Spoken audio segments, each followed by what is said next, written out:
நேயர்கள் அனைவருக்கும் சர்வதேச இந்து மத குருபீடம் அகில இலங்கை சாஸ்தாபுரத்தின் சார்பில் இனிய வணக்கங்களை தெரிவித்துக் கொண்டு நமது சமய வழிபாடுகளிலே இந்த மத மாற்றங்கள் என்பது இன்று தலைவிரித்து ஆடுகின்றது. ஒவ்வொரு மதத்தவர்களும் தத்தமது மத பிரச்சாரங்களை ஆங்காங்கு நிலைநாட்டிய வண்ணமே இருந்து வருகின்றார்கள். ஒரு மதத்தின் சிறப்பை, தன்னுடைய சமயத்தின் பெருமையை சொல்லுகின்ற உரிமை, அந்த அதிகாரம் ஒவ்வொருவருக்கும் உண்டு. என்னுடைய பிள்ளை நல்ல பிள்ளை என்று சொல்லுகின்ற உரிமை ஒவ்வொரு பெற்றோருக்கும் உரியது. பக்கத்து வீட்டு பிள்ளை கூடாது, அவன் நல்லவன் அல்ல என்று சொல்லுகின்ற அதிகாரம் யாருக்கும் கிடையாது. அதை ஏற்பதும் ஏற்காததும் அவரவர்களுடைய குணாதிசயங்களை பொறுத்த விஷயம். அது அவர்களுடைய உரிமையானது. இப்போ பொதுவாக நாம் ஒரு நூலகத்துக்கு செல்லுகிறோம். அந்த நூலகத்திலே பல்வேறு தரப்பட்ட விஷயங்கள் அடங்கிய நூல்கள் அந்த நூலகத்திலே அல்லது அந்த ஒரு புஸ்தக சாலையிலே இருக்கிறது. நமக்கு எது விருப்பமோ அதை நாம் எடுத்து கொள்ளுகிறோம். இது பொதுவாக இப்போ இந்த சமய ரீதியாக பிற சமயத்தவர்களை வேதனைப்படுத்துகின்ற வகையிலே இந்த மத நூல்கள் ஒவ்வொருவருக்கும் ஒவ்வொரு மதத்தவர்களுக்கும் அவரவர்களுக்கென்று ஒரு புனித நூல்கள்,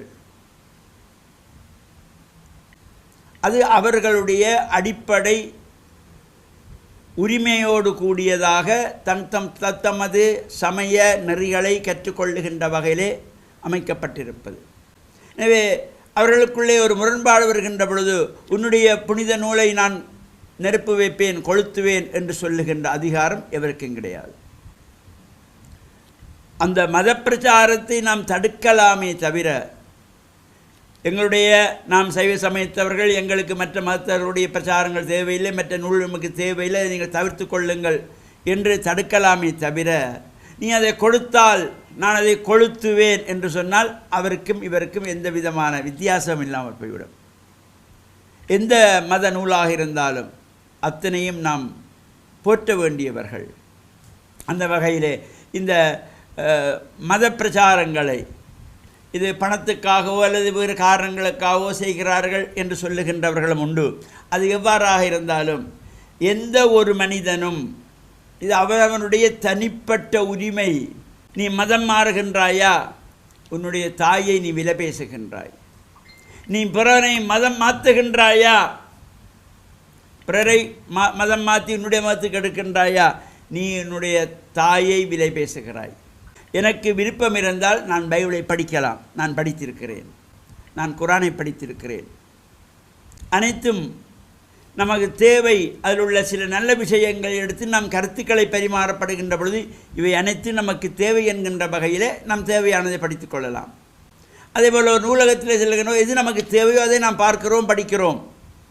ஆனால் அதை திணிப்பது, பிறர் நம்மை திணிப்பதை தவிர்த்து கொள்ள வேண்டும்.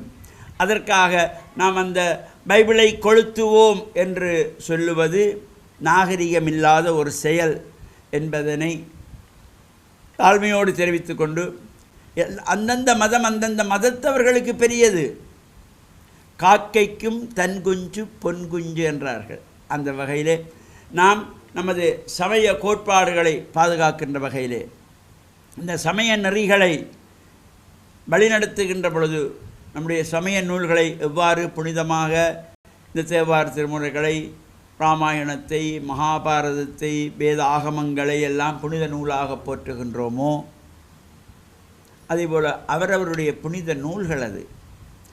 அதை நாம் அழிக்கின்றோம், எரிக்கின்றோம், கொளுத்துவோம் என்கின்ற வார்த்தைகள் தவறானது. அவ்வாறான வார்த்தை பிரயோகங்களை நாம் தவிர்த்து கொள்ள வேண்டும்.